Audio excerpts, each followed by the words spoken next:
Assalomu alaykum, YouTube'da kuzatib turgan aka-uka opa-singillarimiz, Moskvaning metro Belyayeva birinchi vaqtamiz.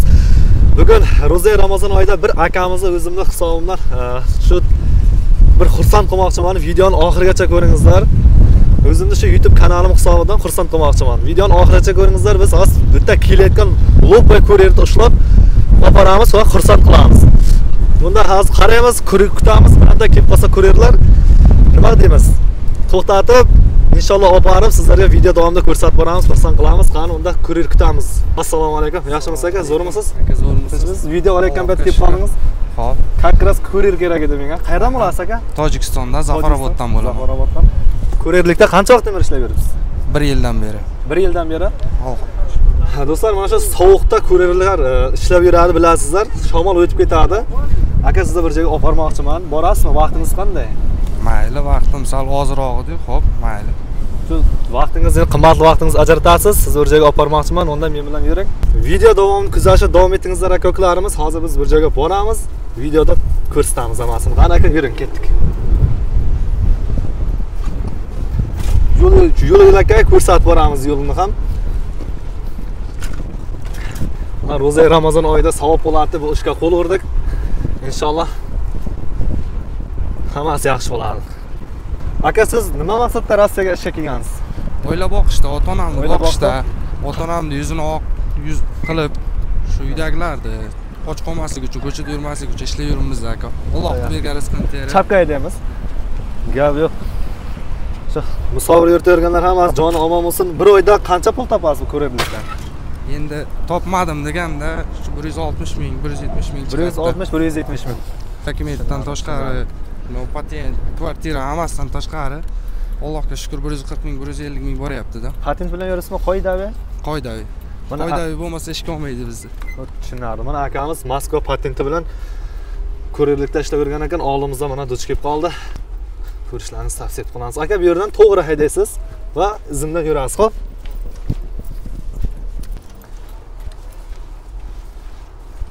Aka-ukalarimiz, opa-singillarimiz, ko'rib turgan bo'lsalaringiz, mana metro Belyayeva birinchi yo'qdan chiqib kelyapmiz. Bu akamizni hozir bir xursand qilamiz. Ro'za Ramazon oyida shu videomizga like bosingizlar, podpiska bosingizlar. Telegram kanali kommentariyga zakrat qilib ketaman. YouTube obuna bo'lib qo'yingizlar. Aka, hozir bor ekan joyimizni nima deb o'ylayapsiz? Endi bilmadim. Hozir borsak ko'ramiz inshaalloh. Yaxshi joy bo'lmasa olib bormaysizlar-ku? Albatta, albatta. Unda shu samokatingizni chekkaga qo'yasiz, domning tagiga. Bu tarafdan yuring aka.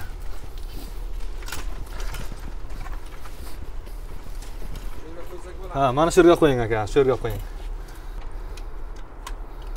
Zakasingiz yo'qmi aka sizning? Zakaz olganman, hali borib topshirganim yo'q-da. Endi topshirasiz, endi ichkariga bir kiramiz, unda ishingizga keyin davom etasiz.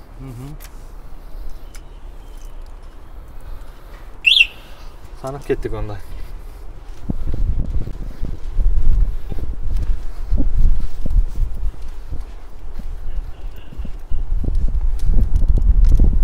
Darvoza ochilishini kutamiz. Assalomu alaykum. Assalomu alaykum. Yaxshimisiz aka, o'zingiz kiring aka. Marhamat, kiring.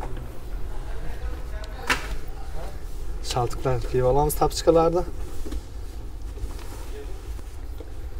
Assalomu alaykum. Assalomu alaykum. Aka, yaxshimisizlar? Zo'rmisiz, tinchmisiz? Charchamay yuribsizmi? Assalomu alaykum. Aka, mana sizni aytgan joyga olib keldim. Bu yer Hijama Pro bo'ladi. Bu yerda massaj bor, hijama, fitobuchkalari bor. Sizni mana shu bizning YouTube Hasan Musofir YouTube kanalimiz obunachilarimiz nomidan Ro'za Ramazon oyida bugun mana shu akalarimiz besplatni sizni ko'rib qo'yadi va shuning uchun sizni bu yerga olib keldim. Nima deb qolasiz? Bu ishlar uchun hammalaringga rahmat. Hijama Pro sizlarga ham katta rahmat. Mana shunday akalarimiz bor ekan, sovuq kunda bizga kuryerlarda sovuq o'tib yurganlardi. Mana Xudoga shukr, alhamdulillah davolab akalarimizga katta rahmat. Avvalan mana akalarimiz ko'rib turgan bo'lsalaringiz, unda bu akamiz hozir lecheniya qiladi. Video davomida lecheniyalarni sizlarga ko'rsatib boramiz. Aka, unda bir xonaga kirgizib bu akamiz bir lecheniya qilib ko'rsatsalarmiz. Yaxshimisizlar? Sizlar bilan ko'rishib Yaxshimisiz? Siz qandaysiz? Yaxshimisiz? Zo'rmisiz? Qayerdan bo'lasizlar? Aka, biz Tojikistondan bo'lamiz, Lenoboddan. Lenoboddan. Sizchi? Biz ham Lenoboddan bitta joydamiz. Mana shu Hijama Proda ishlaysizlar, ha? Hijama Proda ishlaymiz. Unda bir kuchlaringizni, mahoratlaringizni ko'rsatingiz. O'rlarga gap yo'q. Boshlaymiz aka. Ketdik. Kelamiz. Bu tarafga kiramiz. Kurtkalarni qayerga yechib qo'yamiz? Kurtkani bu yoqqa yechib qo'ysa ham bo'ladi. Keng aka, bu yerda kurslarni yechib olib qo'yamiz. Keng ichkariga kiramiz kabinetlarga. Assalomu alaykum. Aka, yaxshimisiz? Zo'rmisiz, tinchmisiz? Rahmat. Video bo'yicha kelganmiz. Qayerdansiz? Men Tojikistondan, Xo'janddan. Xo'janddan. Qancha vaqtdan beri ishlayapsiz bu yerda? Bu yerda men 4 yildan beri 4 ishlayman. yildan beri hamma narsani a'lo darajada qilasizlarmi? Xudo xolasa aka. Shu bizni YouTube kanaldan obunachilar kelsa, biram jalb bo'lmaydimi? Xudo xolasa hammasi chotki, yaxshi bo'ladi aka. Yaxshi bo'ladi. Xudo xolasa. Rahmat. Bunda bu akamiz bir lechini qilib ko'rib qo'yamiz, ko'rer akamizdan. Aka, marhamat. Marhamat aka, bu yoqqa o'tiraverasiz. Assalomu alaykum aka, yaxshimisiz? Assalomu alaykum. Men ham Tojikistondan bo'laman aka. Tojikistondan? YouTube kanaldan ko'rib kelganmisiz yo bilan tanish orqali kelganmisiz? Yo, men ham shu YouTube kanalidan kelganman. Shu musofirlardan ko'rib kelganda. Qaysi musofirlardan? Sherzod aka bor musofirlar. O'shalardan ko'rib keluvdim. Mana zo'r ekan, haqiqatda sharoitlari zo'r ekan. Hammasi komfort ekan. Mana boshqa nimaga ham ko'rgan YouTubedan ko'rgan nimalarga ham hammaga tavsiya qilaman shuni. Mana boshqalari shamollashlarini chiqarar ekan, men ham shu kuryer bo'lib ishlargan aka. Vaqtida ko'rib o'tdim. Shu sovuq o'tib ketgan hozir gruzchikman aka. Mana akalarimiz, Sherzod akamiz kanalidan kelgan akamiz ham bu yerda Fitobochkada hozir o'zlari lechiniya bo'yicha o'tiribdi. Bu yerda 2000 rublning ichida Fitobochka, massaj, hijama qilib qo'yadi. 3000 rubl bo'lgan vaqtida hozir ro'za oyiga 1000 rubl skidka qilgan bizning obunachilar uchun. Videoni kuzatishda davom etamiz va biz dars ko'rsatamiz sizlarga. Aka, mana shu bizni YouTube'da kuzatib turgan ro'zador akalarimiz, opalarimiz juda ko'p musofirlikda yurgan. Shular hijama qilsam ro'zamiz ochilib ketadi degan fikrda, o'ylovda yuradi. Shularga nima degan bo'lasiz? Ochiladimi haqiqatan ro'zalar? Yo'qmi? Akalar, opalar, huquqmasdan kelaverasizlar, inshaalloh ro'zani ochmaydi. Ro'zani hijama olsangiz, ro'zangiz ochilmaydi. Hijama ro'zani ochmaydi. Ochmaydi, yo'q. Badandan biror nima chiqsa ochilmaydi, biror nima kirsa ochiladi. Shunday, xuddi shunday aka. Hijamani payg'ambarimiz sallallohu alayhi vasallam ham olganlar ro'za vaqtligida. Chunki ro'zani sindirmaydi hijama. Mana do'stlar, ko'rib turgan misollaringiz, videoga like bosingizlar, maksimal darajada tarqatib qo'yingizlar. Hijama qilsam ro'zam ochilib ketadi degan insonlar ko'rsin, bemalol hijama qildirsa bo'ladi ro'za oyida. Men ro'zadorman mana. Ro'zadorman mana 2-3 yildan beri shika kelib turaman. Ro'zalarni olib kelaman, faqat torat sinadi-yu, ro'za ochilmaydi deyshadi. Lekin mana shu kelib ro'zadorman, kelib hijoma olib ketaman, yana torat qilib namozlarimni vaqtida o'qiyman. Uyga borib? Uyga borib. Shunga hammaga tavsiya qilaman aka. Chunki o'zim 3-4 yildan beri shika kelaman hijamaga aka. Mana 3-4 yildan beri kelayotgan akamiz, o'zi ro'zador ekan, ham hijama, ham Fitobochka bo'yicha kelgan 3-4 yildan beri qatnab turadi ekan. Nima deb qolamiz? Unda bu akamiz hozir ko'rer akamizni ichkariga Fitobochkaga mana o'tiribizdik. Bu yerda 20 minut, 30 minut, 40 minut o'zi qancha chidasa issig'iga shuncha vaqt o'tirib chiqadi. Unda aka sizga yaxshi kayfiyat. Ancha vaqt o'tirasiz. Bir 40 minut, yarim soat o'tirsangiz 1 kilo vez tashlaysiz. Juda yaxshi. Rahmat aka, sizlarga Allohga shukr. Shuncha yordam qilyapsizlar. Hijom proga kelinglar. Mana biz keldik, akalarimiz bor ekan, mana bu yerda akalarimiz hammasini qilyaptilar. Hozircha mana Fitobochkada o'tiribmiz. Endi ko'ramiz qanchalik sovuq o'tgan, shuni sezamiz hozir issiqlik darajasida. Gap yo'q aka. Unda akamiz Fitobochkadan chiqqandan keyin qanday yengillik bo'lyapti, shularni sizlarga so'rab ko'rsatamiz. Do'stlar, ko'rib turgan bo'lsalaringiz, hozir Fitobochkada o'tirgan ikkita akamiz bochkadan chiqishda mana oradan 25-yarim soat o'tdi o'zi. Bochkadan chiqishda massajlarni qilyapti. Masalan, sizlar kelsalarimiz bochkadan chiqqandan keyin mana shunday massaj qilib qo'yadi. Aka, qanday qilyapsizlar massaj? Yaxshi bo'lyaptimi? Akalar, birinchi o'rinda bizda apparatniy massaj bo'ladi. Mana bu yerda ko'rsatganimiz. Keyingiga ruchnoy massaj qilamiz. Ruchnoy massajdan keyin bu yerda bandichkalar bor. Bandichkalardan yo'q, avval massaj bo'ladi. Vakuumli massaj, keyin hijama qo'yamiz aka. Kastaprav manualniy terapiyasi ham bor. Ichida emas. Hammasi ichida aka. Mana 2000 rublda ichida uni hamma narsasi bor ekan akalarimiz. Hozir endi bu akamizdan so'raymiz. Qayerdan edingiz aka? Men Tojikistondan. Tojikistondan. Massaj ham, hijama ham qilasiz bu yerda. Albatta, mana birinchi bo'lib mana apparatni massaj qilamiz.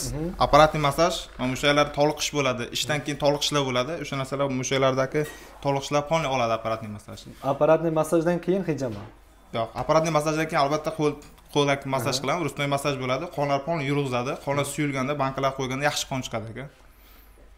Boyagi mana shu Moskvada, stroykada, ko'chada ko'rib ishlab yurgan, keyin stroykada ishlab yurgan, sovuq o'tib ketgan odamlarga juda buning foydasi katta bo'lsa. Juda katta foydasi bor aka. Birinchi boshqaga olib kirganda shu sovuqni oladi, keyin mayda unday massajlar bo'ladi. Tomirlar uyushib qolgan bo'lsa, tomirlar uyushni oladi. Har bir nuqtalar bor. O'zining nuqtalariga, o'sha kasallikka qarab, o'sha shikoyatlarga qarab nuqtalarga qo'yib beramiz. Inshaalloh hammasiga shifo topiladi aka. ko'z tegmasin, ishlaringizga omad tilab qolaman. Unda siz massaj davom ettiring. Hozir hijama qilgandan keyin bankalarni qo'yayotganini ham ko'rsatib boramiz, qanday qilib qo'yadi. Shaxsan mening o'zim do'stlar, bundan 3-4 oy avval boshqa joyda bir tochkada hijama qildirganman, fitobochka qildirganman, gaymarit oldirganman. Juda yengil bo'lib, ancha yaxshi bo'lib qo'yganman. Men sizlarga ro'za Ramazon oyida tavsiya etib o'taman.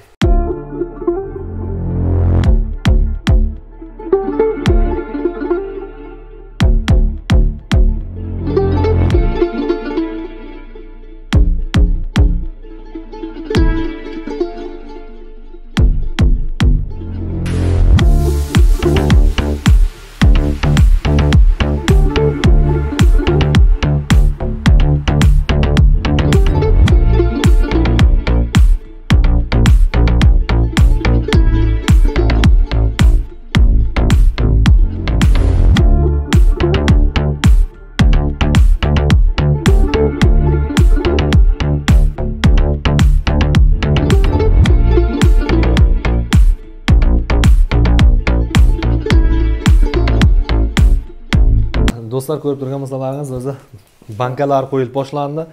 Banka qo'yilgandan keyin aka joyini tilasizlar-a? Avval bankani qo'yamiz. Banka bu временный обезболивающий ishida shu joylarni karaxt qilib beradi. Keyin bo'ynaga tilganimizda, to есть nasochka qilganimizda, ruschasiga nasochka deydi. Shunda aligi bo'ladi, обезболивание bo'ladi, to есть bilinmaydi. Bu hijama podkojniy qonni oladi-da. Tushunaman. Bu короче venozniy emas, kapillyarniy qonni oladi. Mana bu teri bilan mishsani orasidagi qonlar. Bu qonlarni o'lik qonlar deydi-da. Mертвый кровь deydi. Mashinani maslasini almashtirmasa bo'lmaydi-ku. Shunday-da, odamning ham qoni almashadi. Mana shunday. Qisqacha qilib tushuntirganda shunday-da, do'stlar. Bo'yinlargacha qo'yyapti akamizning. Hali bu banka qo'yilgan joylar bo'shashib qoladi, keyin tiladi, joydan qon chiqib boshlaydi, yana bankani qistirib qo'yadi. Mana shu bankalarimizda asosan bu bo'yin qismiga kimlardir osteoxondroz bo'lsa, bo'yin og'rig'i bo'lsa, bosh og'rig'i bo'lsa, mana shu davleniyaga, osteoxondrozga juda ham yaxshi foydasi bor. Mana bu birinchi sunnat tochkamiz. Mana bo'yinning orqasi, to есть mana shu bosh orqasi yelkani boshlanishi shu yerga qo'yiladi. Ikkitasi bu animaniya ruk deydi, qo'llarning harakatiga. Mana bu lapatka bor-ku, qotib qoladi bir xil, qo'lni yaxshi ocha olmaydi, mana shu narsalarga dixaniyani ochadi-da. Tak, mana bulari mana o'ng tomonimiz pechin, chap tomonimiz yurak. Sersa bilan pechinning tochkalari. Bularimiz ikkita pochka. Pochkalarimiz bor-ku, pochkalarni ishini aktivniy qilib turib, kimlardir mana bu siydik yo'lda qanaydir shamollashlar yo qanaydir og'riqlar bo'lsa, shu shamollashni oladi. Bunimiz prostata tochkasi. Bu tochkamiz muskoy siliam deydi. Kimlardir agar ko'p hojatga borsa, ili muskoy slabis deydi. Shunaqa narsa bo'ladigan bo'lsa, juda ham yaxshi foyda beradi. Hammaga tavsiya qilamiz. Mana bu har bir bankaning qo'yilayotgan tochkalarning sababi bor ekan-da. Joylari tochkalari bor ekan. Hammasini joyi bor. Mana akalarimiz, men o'zim hijamaga ko'ringanimda bu akamiz aytganda shunda ancha o'zimda yengillik his qilgan edim. Haqiqatan ham gaplari rost chiqyapti. Men ham tavsiya etib qolaman, akamiz gapiga qo'shilamiz. Yana qanday gaplaringiz bor? Tak, aka bu birinchi o'rindan meditsina ham sog'liqqa foydali, ikkinchi o'rindan bu sunnat amali deyiladi. Hijamani shu 1,5-15 asrdan burun o'sha bu narsani olib kelib foydalanib, juda ham foydasi yaxshi bu narsani. Davom etib ketyapti. Kelib Ramazon oyi sharif oyiga 2000 rublga qaytyapti mana. Olib ketsalaring maza qilasizlar. 3000 rubldan 1000 rubl skidka qilinadi. 1000 rubl skidka. Gap yo'q, mashalloh, juda yaxshi. Shu 2000 rubl ichida massaji, fitobochka va hijamasi ichida akalarimiz. Bankalarni ham o'zimiz beramiz. Одноразовый bankalarmi? Одноразовый bankalar. Bankalarmi одноразовый? Do'stlar, ko'rib turgan misollaringiz, mana bu akamiz hozir qon chiqdi, mana shu bankalarni qo'ydi, tozalayapti qonlarni. Aka, endi bu olasiz hammasini qo'lni? Endi bankalarni qo'yganimizdan keyin bir 10 minut o'tgandan keyin o'sha qonlar chiqib bo'ladi. Hammada har xil chiqadi-da aka. Ba'zi odamlar keladi, nimaga meni qonim kam chiqdi yo ko'p chiqdi deydi. Bu narsaning sababi bizning qo'limizda emas. Bu narsaning sababi organizmga zavis qiladi. Kimda agar qon suyuq bo'lsa, jidga deydi, ruschasiga shu to'lib chiqadi bankalar. Agar kimda gustoy bo'lsa, quyuq bo'lsa, bu qonlari kamroq chiqadi. Akamizda o'zi sredniy, qonlari kamroq quyilgan. Qachon qon quyiladi? Qon asosan 3 ta narsadan quyiladi. Birinchisi gazli suv, ikkinchisi sladkий, uchinchisi движение kam bo'lsa. Nepravilniy питание qilganlarning ko'pini qoni quyuq bo'ladi. Har kun jarrini yeb turib, gazli suvlarni ichib, ko'p sidinada o'tiradigan taksi akalarimiz yo ofisda o'tiradigan akalarimiz qoni quyuq bo'lib ketadi. Ata ko'p движение qilib turib sho'rva har xil meva cheva sabzavot yeb yurganlarni qoni suyuq bo'lib yaxshi chiqadi. Hali akaniki normalmi? Akamniki hozir rezultatlari sredniy. Sredniy. Chunki bu akani qo'llari kamini quyilgan, shu shamollashlari ham bor ekan. Ha, tushundim. Ularda ko'p shamollash bo'ladi-da aka. Mana stroykada kuryer bo'lishadiganlar kelib обязательно oldirish kerak. Chunki ulardan sovuq o'tib, qo'llar quyilib, qo'ylanish so'yib qoladi. Rahmat aka sizga shuncha informatsiya uchun. Mana akamiz bankalari sinib o'tib boshladi, qonlarni tozalayapti. Hozir bu yerdagi kuryer bu yurgan akamizni endi davolab boshladi. Bankalarni qo'yib boshladi. Bu akamizdan so'raymiz, aka, siz tochkalarni menga aytib tushuntiring. Shu bizni kuzatib turgan, kelaman degan obunachilarimiz bilib olsin. Asosan oyoqqa qaysi vaqtda qo'yiladi? Oyoqdan sovuq o'tadi. Kurerlar ko'p velida yurganda shamol tegadi, sovuq o'tadi, tomir tortishadi. Tomir tortishlar yo'q bo'ladi. Oyoq pastdan uzlab turganda oyoq sirkulyatsiyasi yaxshi bo'ladi, qon suyuqlashadi. O'sha tochkalar qo'yib beramiz. Mushaklar shamollaydi, tomir tortishganda boldirlar og'rib qoladi, o'sha narsalar pon yo'q ketadi aka, xudo xolasa. Oyoqning ostlariga ham qo'yiladimi? Oyoqning ostlarida qaysi vaqtda ko'ra, agar shipora bo'lsa, shipora o'sadi oyoq tagida, uni albatta uni maydalab tuzdan qattiqroq bo'ladi, suyakdan yumshoqroq bo'ladi. Shipora qo'yilganda oyoqqa qo'yiladi. Hozir oyoq tagiga kerak emas. Yo'q, bu akada shipora yo'q. Mana bitta oyog'iga mana shamollashga, tomir tortishlarga qo'yib beryapmiz. 5 ta tochkadan 10 ta tochkasiga qo'yilyapti. 10 ta tochka qo'yiladi oyoqqa aka. Bu akamizning mana qonlari chiqib boshladi, ko'rib akamiz. Ha, do'stlar, videoni shugacha ko'rgan bo'lsalaringiz, unda hozir akalarimiz video davomida ko'ringizlar. Sog' salomat chiqqandan keyin dalsh yana video qilib sizlarga ko'rsatamiz. Ungacha like bosib turingizlar. Do'stlar, ko'rib turgan bo'lsalaringiz, mana hozir biz ko'chadan ushlab kelgan akamiz nimada ishlayotganingiz? Dastavkadami? Dastavka akamiz mana ichkarida hijama olib chiqdi. Qanday bo'ldi aka? Yengillik bo'ldimi? Alhamdulillah, Xudoga shukr, ancha yengillik bo'ldi. Mana fitobochkalarda o'tirdik. Ancha sovuq o'tgan ekan, sovuqliklar bilindi hammasi. Mana yengil bo'lib qoldingizmi? Ancha yengil bo'ldik. Akalarga rahmat. Rahmat aka. O'tiravering, bemalolsiz. Aka, siz qanday yengillik ko'rdingiz? Akalar, men juda ham shamollashlar o'tgan ekan, sovuqlar juda ham o'zimni yengil his qilib, shunaqa zo'r bo'ldi akalar. Mana issiqqina choylarni ichib, maza qilib akalar o'tirimiz juda ham. Choy bepulmi aka? Choy bepul ekan hammasidan, mana choy uchun ham kelaman men endi. Kelib choy ichib ketaman. Rahmat aka. Unda sizlarga hozir shu akalarimizdan sovg'a bor ekan, sovg'alarni berib qo'yamiz aka. Mana. Tak, Ramazon oyiga shu akalarimiz kelganiga mana kuryerda sovg'ada ishlashadi-yu, sovg'ani chiqarishga, prostatetga, shu bel, oyoq og'riqlariga maz beramiz aka. Addushi mana. Mana ko'rsatamiz bu yerni. Mana bu narsa yeyiladi, bu prostatet sovuq chiqarishiga. Tribulus makon degani. Bu sovuq chiqarishga, bunisi mas. Bu qo'l, oyoq, bel og'riq, bo'yin og'riqlari bor-ku, bular kerak bo'ladi. Shularga hozir podarka qilamiz. Gap yo'q, rahmat. Men o'zim bersam bo'ladimi? Mana aka. Bu sizga podarka. Bunisini ham olib qo'yasiz. Siz bu akamizga berib qo'ying. Mana aka. Kattakon rahmat, sog' bo'linglar. Mana hammalaringga shu Hijoma Proga kelishga hammalaringga tavsiya qilamiz. Hammalaringga kattakon rahmat. Do'stlar, Hijoma Proga kelinglar. Rahmat. Siz qanday gaplariniz bor yana? Kelinglarga ataga 2000 rubl, atak Ramazon bo'lgani uchun 2000 qilyapmiz. O'zi 3000 narsa. Hammasi ichida. Do'stlar, jigarlar, sizlar shunga tavsiya etib qolaman. Murojaatlar uchun ekranga nomerlar qo'yiladi. Mana Ro'za Ramazon oyida shunday skidkalar qilib, yaxshiliklar qilyapti akalarimiz. Mana shu Hijama Pro kompaniyasiga mana shu tochkani ochgan kattalarga ham, o'zlariga ham kattadan katta rahmat aytib qolamiz. Sizlarda aka, shu filiallaringizga, mana shu komandalaringizga ko'z tegmasin. Inshaalloh kelajakda bundan-da zo'r tochkalarni ochib, ishlaringizga Alloh taolo rivojini bersin. Ishlaringizga omad, charchamangizlar. Unda biz qaytdik. Mayli, xo'p, charchamangizlar. Sog' bo'linglar, katta rahmat.